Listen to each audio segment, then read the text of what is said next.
Hello, my beautiful planty people, and how are you doing today? I hope you're great. I am doing well. The sun is shining. I am itching to get outside so badly today. So we are going to get some of these plants repotted, get some stuff done. I've got some air layering to do, and then I can get outside for the afternoon and start cleaning up my outside space to get ready for the spring planting season, which here in Ontario, they say don't start until after the May long weekend. So I'm trying to be patient. Honestly, I am. So I'm going to get some stuff done outside later on today just to get prepared for that. And yeah, so today we are doing a repot, propagation, and whatever else I happen to be able to get done, slash Q&A. So it's been a while since I've done a Q&A, and I asked you guys on Instagram and YouTube, and oh my goodness, you guys delivered and then some. I got so many questions, so I'm going to try to get to as many as I can today. A lot of people asked multiple questions, like 3, 4, and 5 questions per comment, so I'm going to try to get to as much of it as I can today. Some of them I might skip over, stuff that I've answered very frequently, like in previous Q&As or whatever, but for the most part I'm going to try to like bang out as many as I can. So anyway, that was long-winded. For those of you who are new here, hi, hello, welcome. My name is Nikki. This is my channel, Plants, Pots, and Whatnots. And for my GFPs, my hearts, my gluttons for punishment, who keep coming back for more, I love you to bits. It is amazing to see you as always. So, I need to get outside. So without further ado, let's go ahead and get some of this planting and questioning done. And so I can go and get some vitamin D, because I really need it. All right, let's go.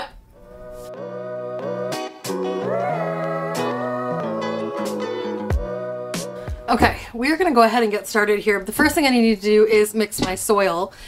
So while I do that, let me try to answer some of these questions. Totally should have had this open already. I'm so unprepared. So unprepared, but this is kind of like a wing it video.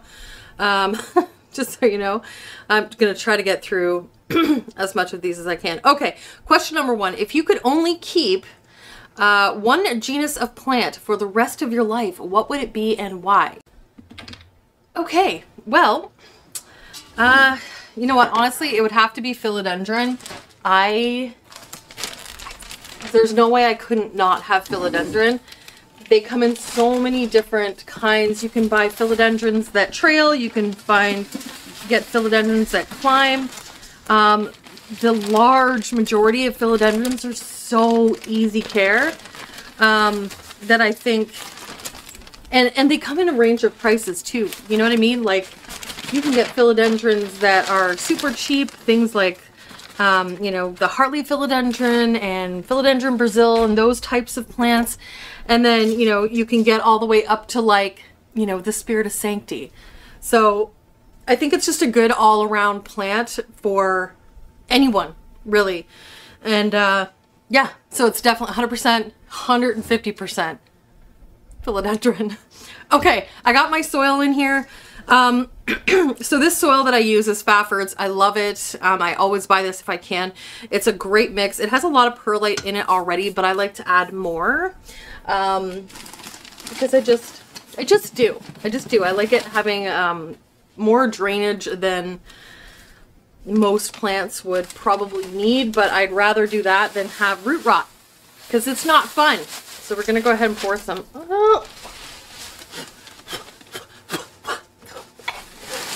Okay. Oh, we're doing well already. Okay, so let me stir in the perlite. Oh, let's get next question.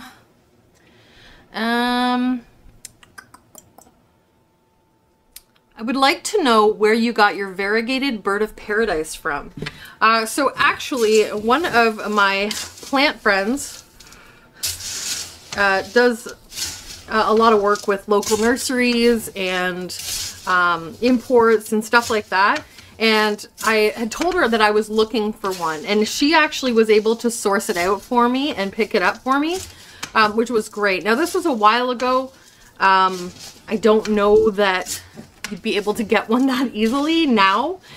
But I am super thankful that she was able to get it for me. So you really just have to, you know, like if you're looking for a specific plant that's uncommon like that, you really need to ask around, ask friends, let people know that what you're looking for.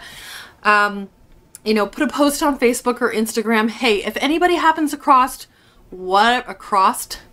across whatever plant it is that you're looking for, you know, and just kind of put the word out there, put the bug in people's ear. And then if they see, you know, whatever plant it is you're looking for, then they can let you know. So word of mouth is great. And I think it's one thing that,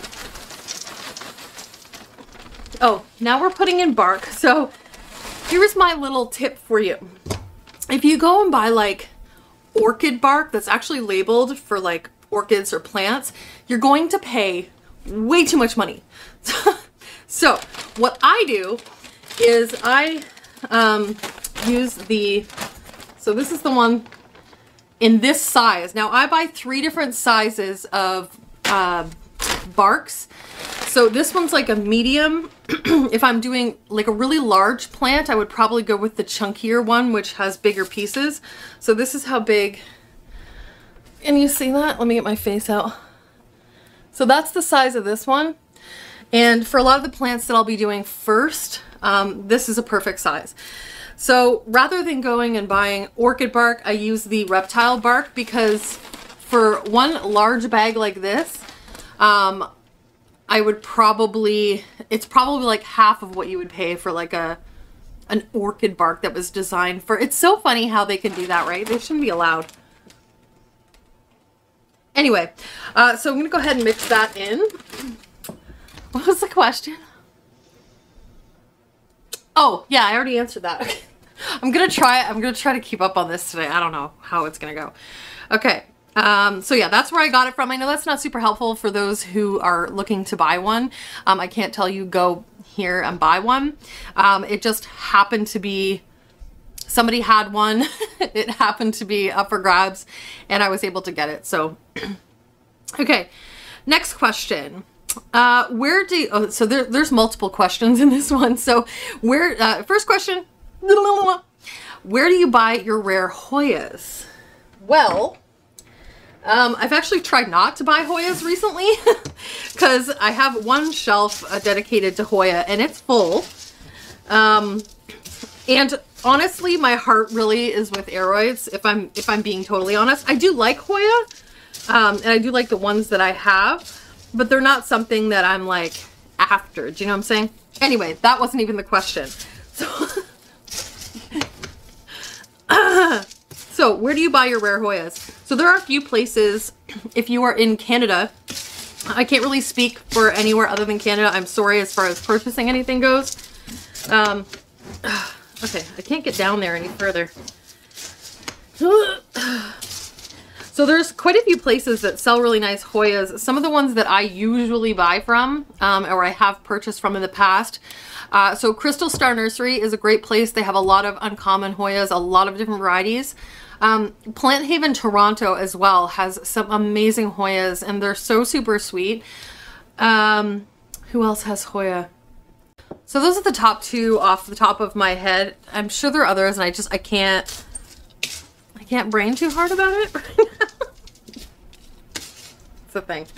I'm going to throw a little bit more bark in here. I like my soil to be nice and chunky. And I'm going to be repotting a lot of like philodendrons, so and just things that like really chunky mix. Oh goodness, I'm getting right down there.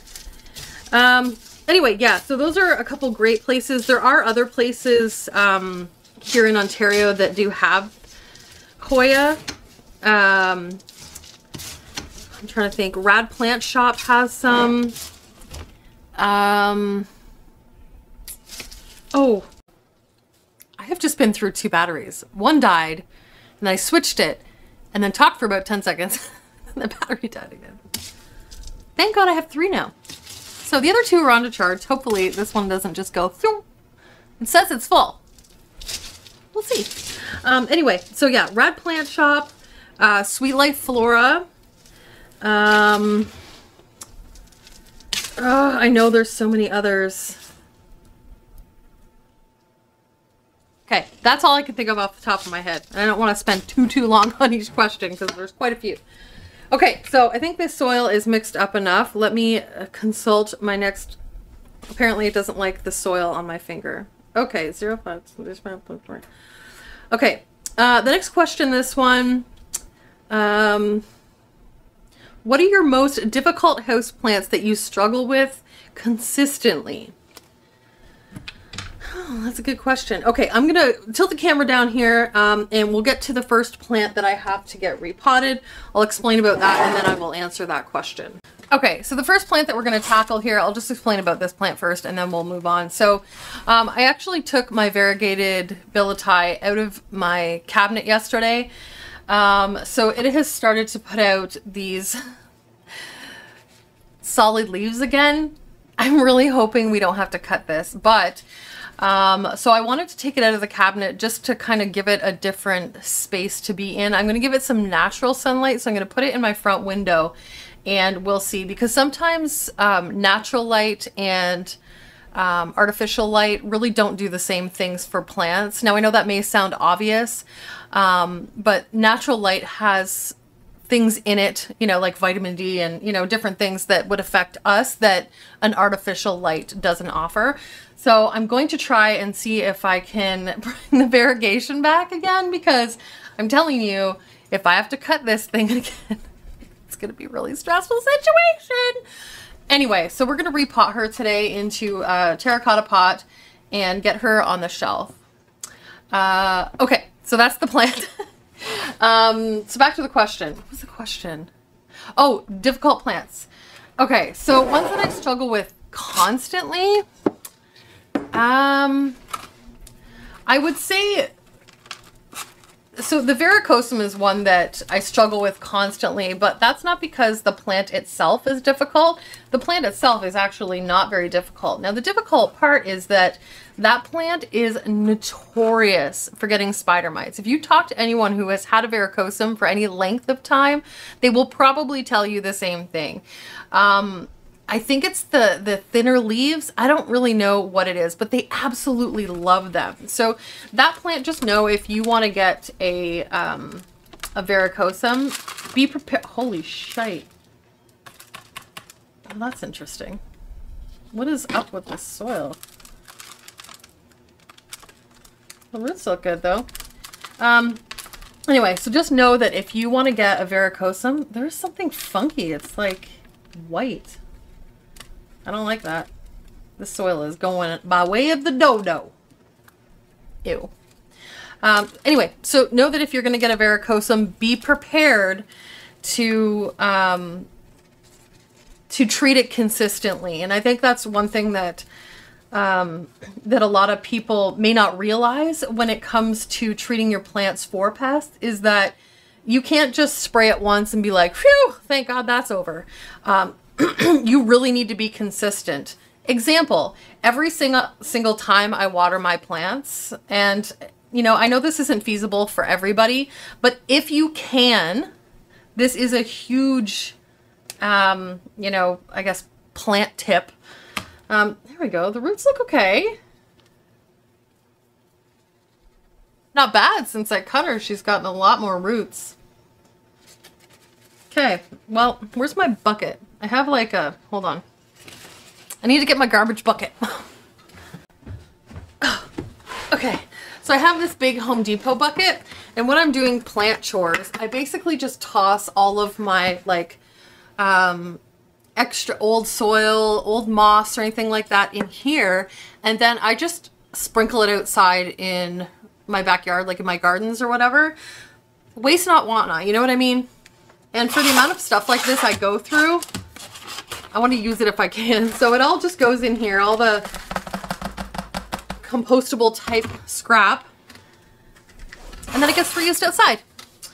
Okay, anyway, so I highly recommend for all of your plants, if there's any way you can, is to not water them in place. I used to do this and I found I was missing a lot of things. And by that I mean potential pest issues, when you take a plant out and you have it just on its own somewhere, it makes a huge difference in what you notice on your plant and the type of care that you can provide that plant. So as much as possible. Now, for some of my really big ones, obviously, like my Chia Pens, my Dieffenbachia, my Thai Constellation, I will take out maybe once a month. Bring them to your sink. Give them a good once over. Check them. And my Varicosum, once a month. Actually, no, it's probably like every other watering. So that's probably like twice a month. When I bring it into the kitchen to water it, I spray it down because I know that that plant, I can spray it and I won't see anything and it will get them back over and over. I don't know where they come from. They just like manifest out of nowhere, I swear. So if you can do that, I highly encourage you to take your plants to the sink or to the tub, look at them one-on-one, check them for pests, check their leaves, see if there's anything weird going on. You know, even if you can do that just once a month, that's a huge help. I'm a huge advocate of not watering in place on a regular basis. It's just, it ends up working. You're gonna have to trust me. Start doing it and then let me know, because I guarantee you, and it just gives you more like one-on-one time with, I know that sounds so dumb, doesn't it? But like with a particular plant, and just to really get it by itself and see what's going on. So I hope that made sense. I don't even know where that question started. That was long-winded, I feel like. Okay. Oh, plants I'm struggling with, right. I'm trying to think. I think that's the only one. Oh no, my King Anthurium. That one I've been struggling with, but that one I was struggling with for a long time because of watering issues. I have found that Anthurium are one of those plants that are easy to have watering issues with, and that's definitely one that I struggle with for a bit, but I think we've come to terms now and I think we understand each other. And I'm hoping that that won't be a problem going forward. Yeah, anthuriums are like one of those plants that are very particular, for the most part, most anthuriums. And you may not notice any like adverse effects of that right off the hop, but over time, it's definitely a learning curve, especially if you're used to things like philodendrons and monstera and other, you know, such plants. Other aroids. Anyway, I think I might put one more little scoop in there. As far as that goes, I mean, there's been plants along the way that I just, more common plants and stuff like that, that I just don't seem to like vibe with. I think I have 2 Calathea. And those ones I seem to be doing okay with. I'm going to knock on wood because you know. And you just have to figure out like what plants speak to you. You don't want plants that you're like, meh, I could not have that plant and I would be fine with it. But you just need to have an idea of what kind of time that you have to give to your plants, what kind of plant parent you are, and kind of gear your plant collection towards that. And if you can manage to do that, that will make your plant parent life so much easier. So yeah, know what your capabilities are. I have figured out what I am capable of and what plants that I just don't care enough for, or have the type of time required to take care of said plant. Anyway, so we've got everything potted in here. It's in a beautiful soil mix. I love this soil mix. This is the only thing that is missing from here that I would have liked to add, but I have a really hard time finding any. So if any of you that are around my area, and you probably know who you are, know where I can get like horticultural charcoal, and I don't want like super fine stuff. I want semi chunky, you know, like at least like this size, I would say. If you know where I can get some of that, hook me up online or otherwise. Anyway, so I'm going to give her a little bit of a water in here. And this is just some of my pre-mixed liquid dirt. So I'm testing to see how liquid dirt works. Now it's not marketed as an actual fertilizer. It's it doesn't have like an NPK value, but a lot of people swear by it. So we're testing it out to see how it goes. And you know, for other plants that require like a stronger fertilizer, then I'll bounce back to like my actual fertilizer. But I don't know, we'll see. We're testing it to see how she goes. So that's all the water I'm going to put in it for right now. Oh goodness, there's her little tray. So there is plant number 1 on our list for today. Once the next leaf grows in, I'm going to know whether it's going to be another chop situation. I'm really praying it's not. I don't know if I can go through that again. That was really stressful for those of you who have been around and know what I'm talking about.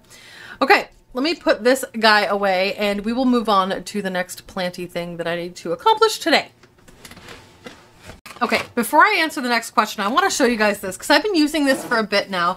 So, and I haven't really mentioned it because I wanted to try it out first before I, you know, spewed on about it.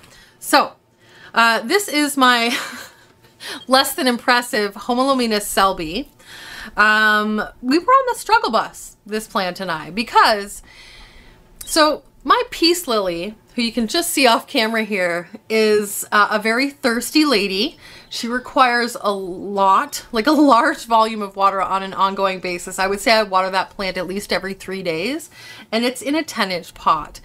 But she'll kind of droop a little to let me know, like her leaves will kind of fall a little bit, and I'm like, oh, she needs water, and we'll water her. But this one goes from perky and happy to I'm dying, I hate you, why did you even buy me, in like no time flat. And it doesn't quite recover as well. Like when you water a peace lily after it's been, you know, thirsty, it bounces back pretty good, and there's no like adverse effects of like letting it dry out, whereas these guys definitely do. You can see on the leaves we've had, you know, they will brown, like they just don't open properly, the leaves don't unfurl properly. So when I got this little, you see this little thing in here? Can you hear it?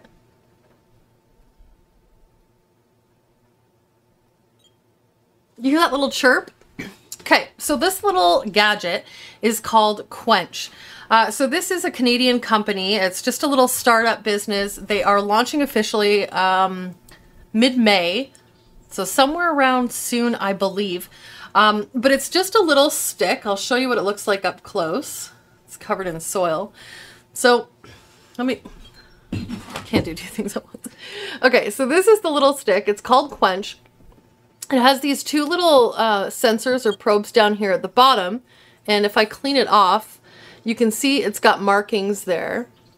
And depending on what type of plant you're putting in it, would depend on how far you put it down into the soil. If it's a plant that requires frequent watering, you want to put it down not quite so far, so maybe about like 1 or 2.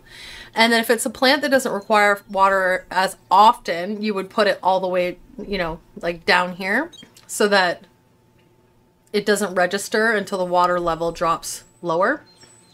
So when I first got this, I tried it on my Hoya Bella. And because Hoyas tend to like a little bit of a chunkier mix, it didn't work quite as it was designed for. So I was like, okay, well, I need to give it the benefit of the doubt. Let's try it on something else. So I tried it on this Homalomena, and honestly, this plant has been doing so much better since I've had this, because, you know, I tend to water just when I'm going to do a water, I go around and I check all my plants and see if they need water. Well, when you stick the moisture meter in the Homalomena, it's like moist. So my brain goes, okay, you don't need to water that. But with this particular plant, it needs to constantly stay moist, or else it freaks out and never looks the same. So I was like, let's try it out on here. The soil isn't as chunky, so the little probes register properly. So it chirps when you need to water. Chirp. See? So this just started chirping this morning. Now the really cool thing about this, and they were really thinking when they made it, so it will chirp until it is properly watered.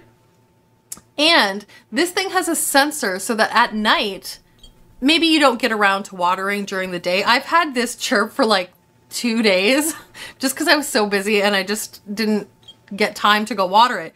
But at night, it has a sensor so that it doesn't chirp all night. So it's not disruptive, you know, in the evening or overnight. So if you have this like in a plant in your bedroom, it's not gonna like keep you awake at night chirping, going, hey, I'm still needing water. And then in the morning, when it becomes light again, it picks back up and starts chirping to remind you. So this just started chirping this morning. I'm gonna stick it back in there. And I keep this between a 2 and 3 on the little line. So when you put it, you can't even see me, hold on. So when you put it in the soil, you want to make sure for the first time you're going to put it in the soil and just pack the soil kind of down around the probes. Make sure that the probes are in there and covered. And then you're going to water the plant thoroughly. And then from then on, when it chirps, you go in and water. Now, it is going to require a little bit of like maneuvering probably in the beginning just to figure out what plants they work best with. But for this particular plant, for me, this has been a plant saver. So I'm going to go ahead and give this guy a water because Quench is chirping at me. And if I check the soil, the top level is fairly dry. And this plant doesn't like that. So if I left this till tomorrow, I'm willing to bet that these leaves would all be like, ah! So we don't want it to get there. So we're going to go ahead and water her.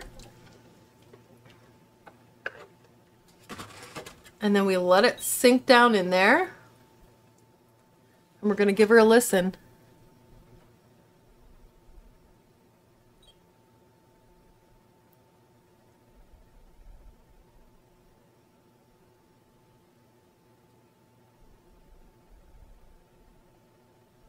No more chirping, right? So cool. So for this particular plant, if you have any plants like that, Quench is a great option for you. Like I said, I believe they're going to start production mid to late May. So if this sounds like something that would work for you, amazing. I would probably use another one on my peace lilies so that way I could get notified before it went like, eh.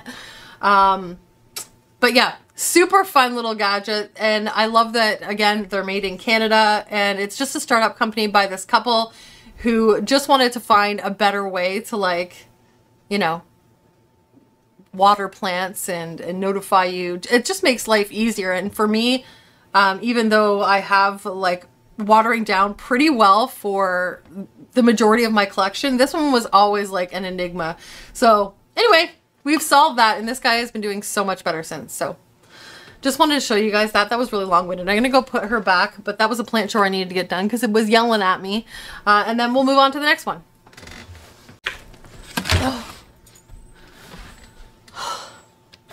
Okay, this is definitely a back up the camera kind of situation.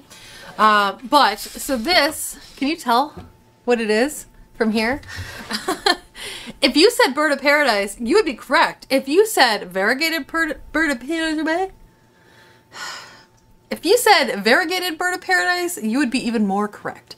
So this is my variegated bird of paradise, and it has been in this pot since I got it.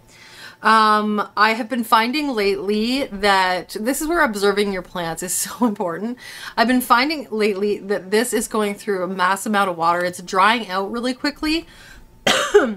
And because the leaves are getting so big, the leaves on a bird of paradise will fold if they are thirsty. So they were folding like constantly.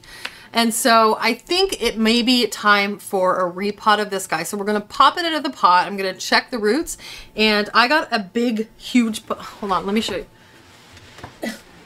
I got this pretty white pot that I think she will look beautiful in, and we are going to go ahead and repot her in this today. Now, the only problem is I need to drill a couple holes in the bottom of here because there is no drainage, and as we know, plants need drainage. So that's what we're gonna do. So I'm just gonna kind of like, you know, try to get you visually to see everything going on while I'm doing this, but you know what? Let me grab the drill first and we'll drill some holes. It feels really hard to like answer questions and do this because I want to talk about what I'm doing. Because I want to talk about what I'm doing while I'm doing it, but then I also, like, it's a Q&A, so. Anyway, I'm going to get the drill. Let me get the drill. Okay, I've got my drill. I have my pot, and I have the largest drill bit out of my little set here, and I think that's going to be okay. So I'm going to drill probably like 4 holes. So the next question is, what could you do better?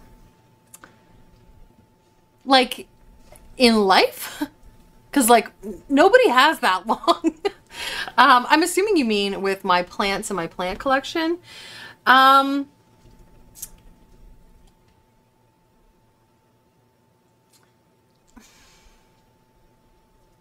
Like, nobody's perfect. You know what I mean? So, like, I'm sure there are things that I could be doing better. But I've spent a lot of time getting to know each individual plant. And that's one thing I've been really focusing on lately is when you look at your plant collection as a whole, it can be overwhelming because you have so many plants to take care of. And every plant, in every pot situation, in every soil situation requires something just a little bit different. So that's one thing that I've really been working on lately is to assess each individual plant, like I was saying earlier, and figure out exactly what those plants need. I've been focusing a lot more on that lately than accumulating a whole bunch of new plants, just really focusing on nailing each individual plant. So there's that. What else? I mean, there's constantly ways to improve and things to learn. And I think that's one thing that's just, that if I could give any new plant parent a piece of advice, it would be just to learn, to consume as much information as possible, but also know that everyone's situation is slightly different. And so it's more about learning your plant in particular.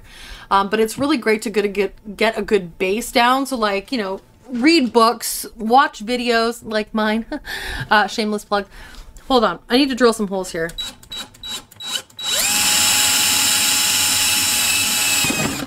Woo! One down.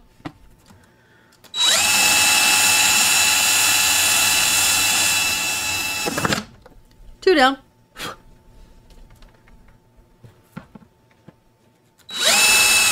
Woo! That one was easy. Okay.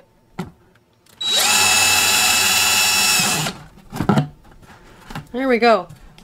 We have boom. I'm gonna drill one in the middle as well.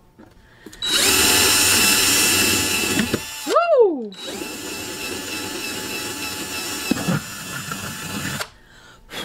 Okay. All right. So.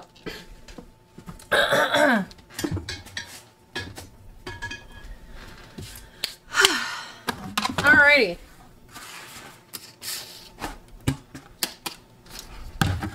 I am going to put this thing down on the bottom anyway, because it's always good to have that extra little, you know, buffer layer. Anyway, there's always things that anyone, no matter how long you've been doing plants, no matter how well educated you are on plants, etc., there's always something that you can learn and there's something that you can do better. So I'm always constantly learning. I'm always, you know, trying to improve my plant care strategy. And yeah, so just like everything. And again, if we're talking life, we got that'd be a long video. Okay. She also says, crap, this sounds like an interview. Just throwing it out there. Well, thank you, Sarah. Okay. How do you balance finding great deals versus sticking to a plant budget?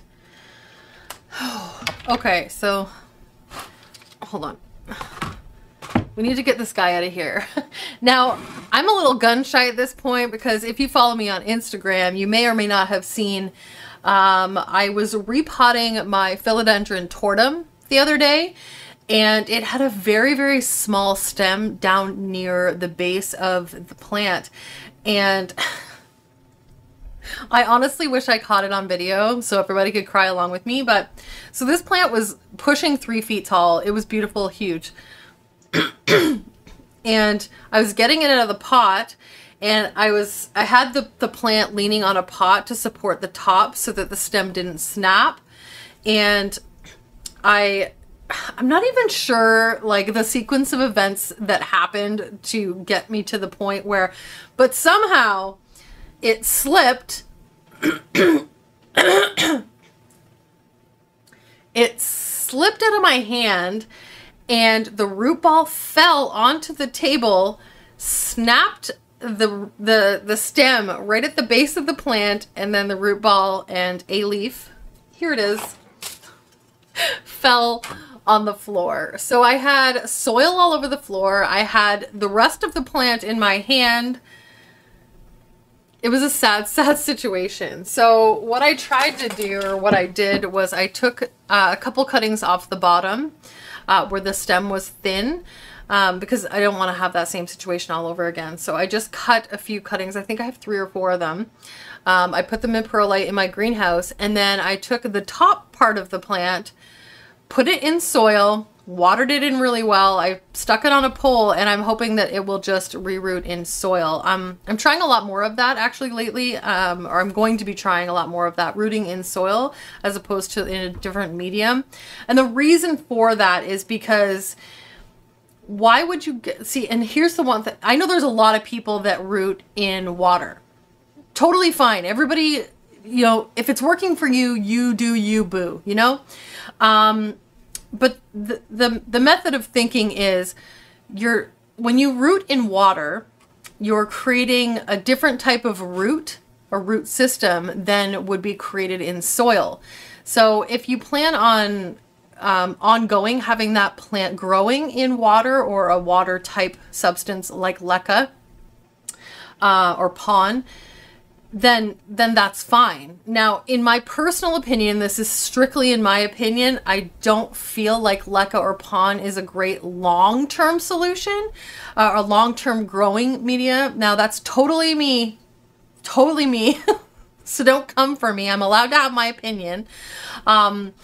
But so if you're planning on, you know, rooting it in water and then transferring it to soil, the plant at that point then has to put more energy into creating soil roots as opposed to those water roots. So it's really kind of counterintuitive. When you can just root right into soil, the plant will then create the roots that it needs to grow in the soil, and then there's no, you know, delay or regrowing of roots. You can just simply up pot it from soil to soil, and it will just keep on keeping on, if that makes sense. Anyway, how did that even start? Oh, my tortum. Anyway, boy. So I'm really cautious now when I'm like repotting things. So I think I'm going to stand up. I'll move you guys back a little, and we'll see if we can get this done with minimal incident, because I don't want to hurt this baby. She's too pretty. Okay. See how pretty she is? Look how pretty she is. Up close and personal.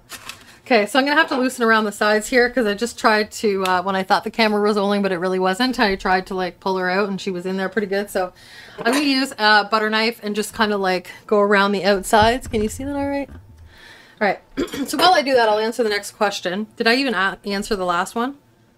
Oh, no, I didn't. How do you balance finding great deals versus sticking to a plant budget? See, this is really one of those, it depends on where you're at in your plant journey. If you are a new plant parent, it is so easy to get caught up in just wanting all of the plants. And I really encourage you, even if you just get like, oh, there's a lot of roots down here. I can just like, it's tight. This is going to be tricky, guys. Whew, I'm nervous.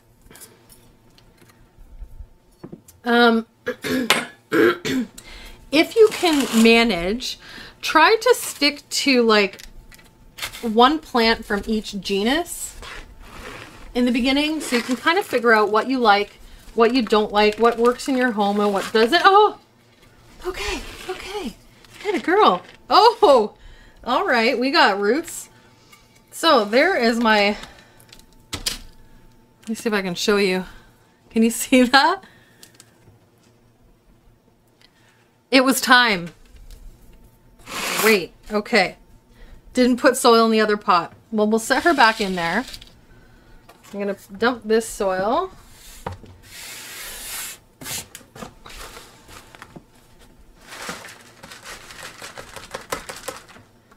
All right.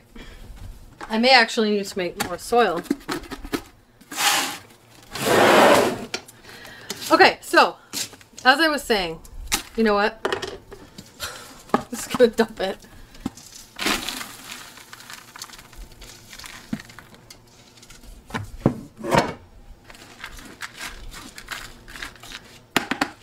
So anyway, as I was saying, if you can get one plant from each genus and just kind of work with those for a while, it's a really good way to figure out what kind of plant parent you are.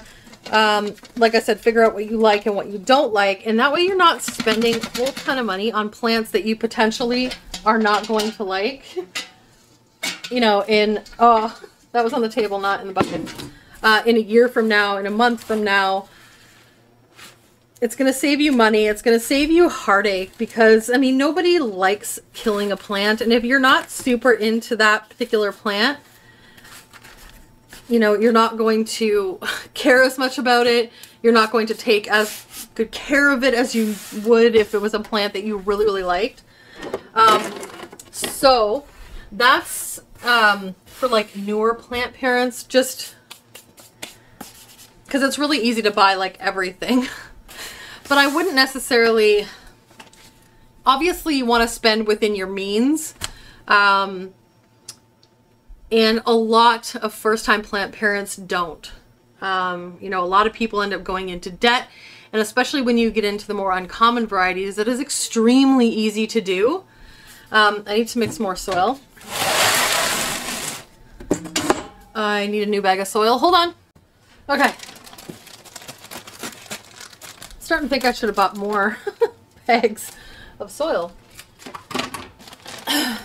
Anyways, the moral of the story is spend within your means. And a huge tip for me, something that I found really, really helpful, is if you see a plant that you really want, wait. Impulse plant buying is like a huge killer. Well, this is unusual. I don't usually find sticks in there. So if I see a plant that I really want, say, you know, one of my favorite plant shops does like a restock, I will wait 24 hours. And then if I still want it after that 24 hours, then I'll go back to the website and consider, you know, purchasing it. But I always wait now instead of just impulse buying it, because I've impulse purchased so many plants just because it was one that like I didn't have, that I didn't end up like super, super loving after. And that's a really good way to go about it. And if you go back and the plant's not there anymore or not available anymore, then you know what? Maybe it just wasn't meant to be and you just saved some money.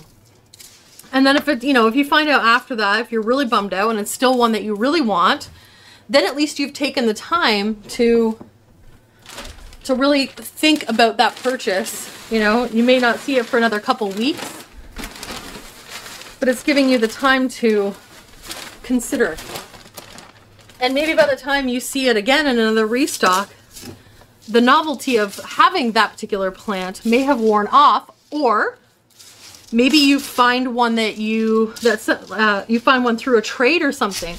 I've been doing a lot of trades recently, and it's the only way I've been able to get some of the plants that I've really wanted, some of my wish list plants, because back when I collected all of these uncommon plants that everybody goes, oh, you know, like they're bougie or must be nice to have a lot of money. No, I don't have a lot of money. I don't. What my saving grace was is that I started collecting before the plant prices got crazy. So let me explain something to you. For example, my Variegated Billietiae, I paid $500 for 2 years ago. Now that same plant, by today's standard market, would cost me a couple thousand, if not more. So,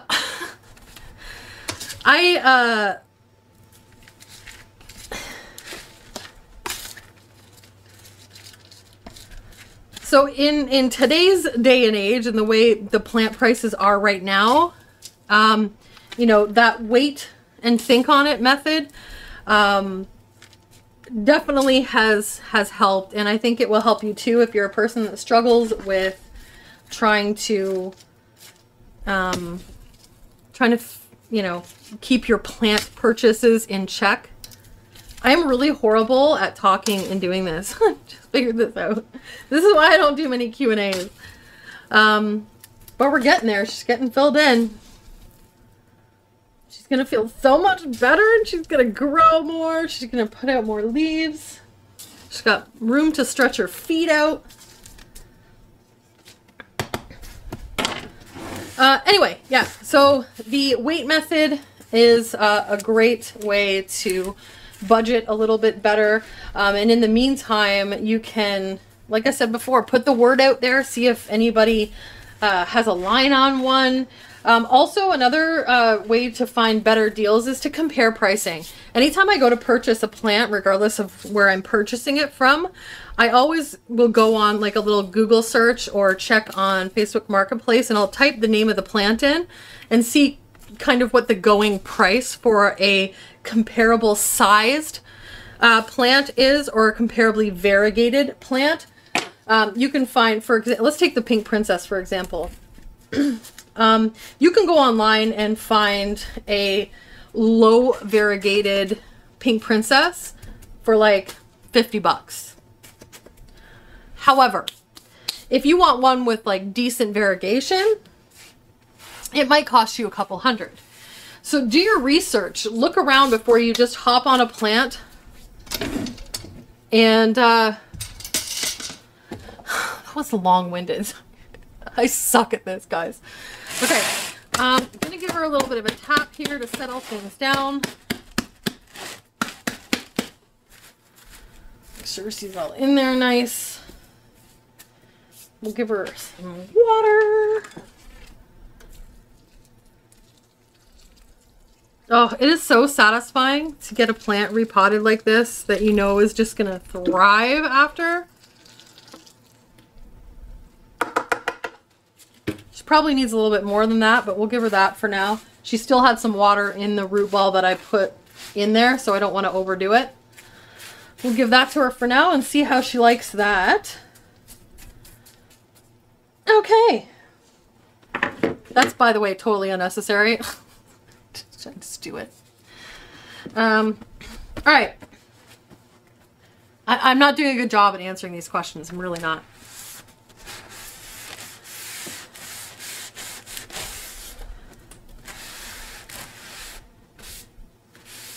Beautiful. We're gonna put her on this little tray until I get, oh, nope, she doesn't fit on this little tray. I'm gonna put her on my counter until I figure out a better spot and find a tray that actually fits. I'll be right back. That was a job. Okay, before I start the next one, because I think there's Not a whole lot of other ones that I can do easily here without like super manipulating like a million camera angles.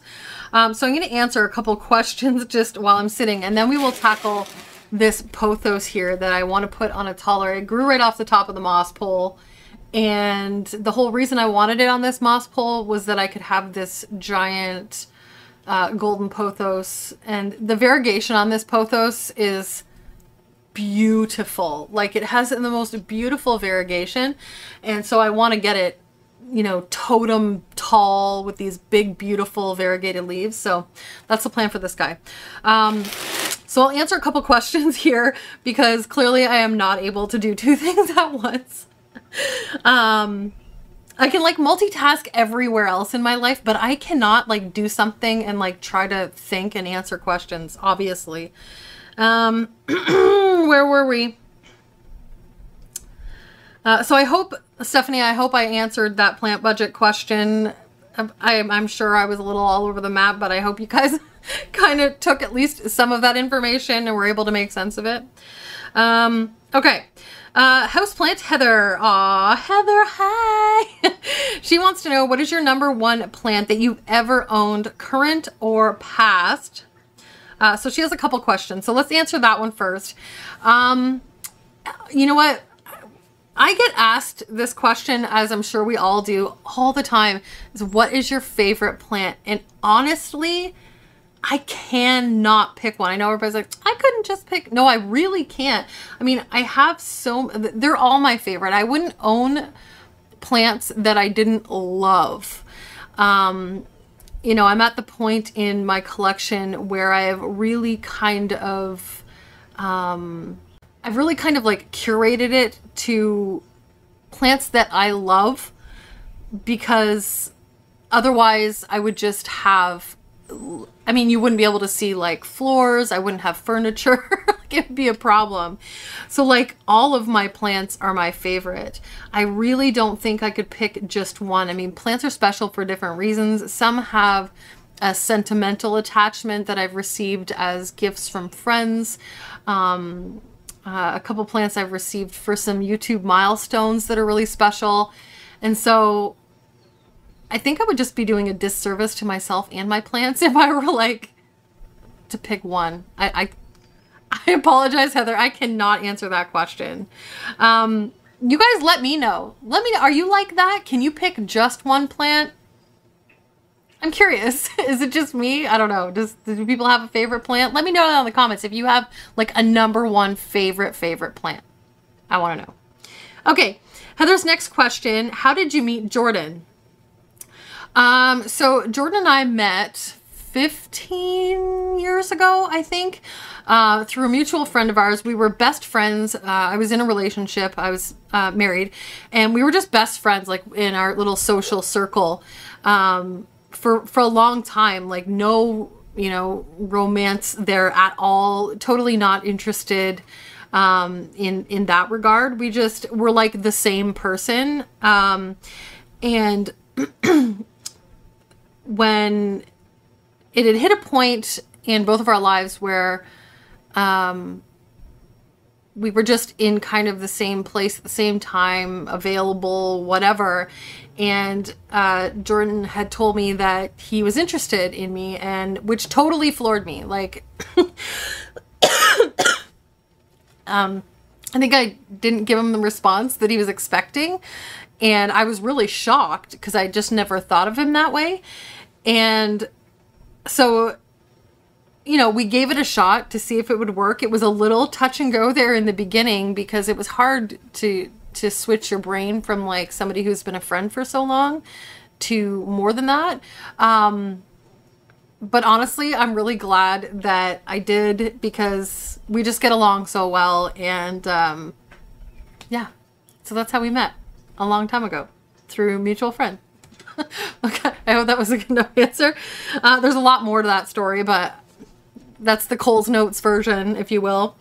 And Heather's last question: what do you do in your free time that isn't plant, home decorating, or craft related?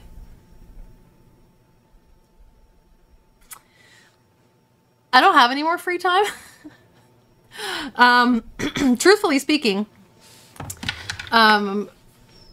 Those three things take up basically my entire time outside of like taking care of my family, cleaning the house. When I am not doing those things, I am doing plant chores. I am creating something, whether it's plant related or home decor related or craft related. I'm always doing something.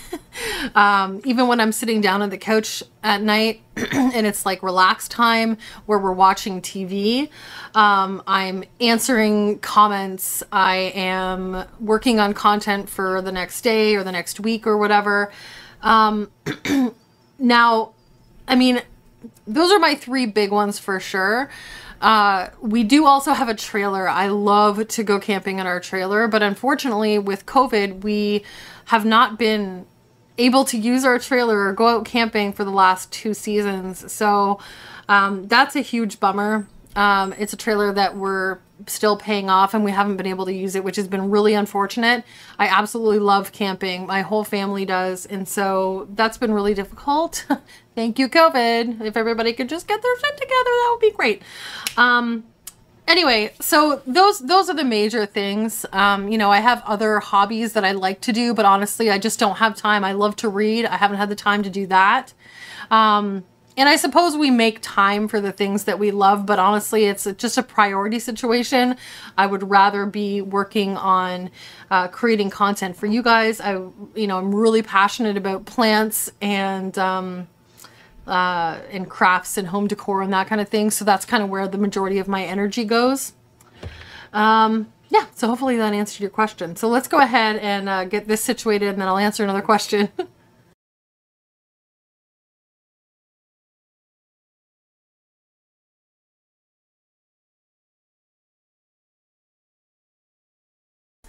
I hope you enjoyed this, whatever this was. And I hope you could at least take even one piece of information from this. If something resonated with you somewhere, even if it was a small, insignificant little piece of information, then I feel like this whole rambly video was worth it. So let me know down in the comments if any of this information was helpful. I thank you guys so much for asking me all these questions. There were some really great questions. I didn't get to them all. There was a few that I skipped over. Ugh, it was just a lot, but it was super fun anyway, and I hope you enjoyed it. I'm really chatty today.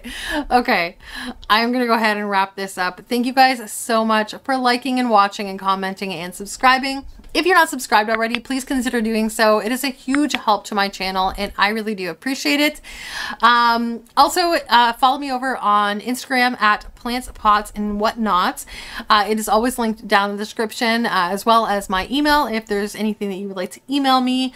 Also, if you like home decor and doing things around the home on a budget or renovations or, you know, organization or cleaning, go ahead and follow me over on my second channel, The Cheapo Chateau. I'd love to have you over there. I'm not quite as consistent over there as I am here quite yet, but we will get there.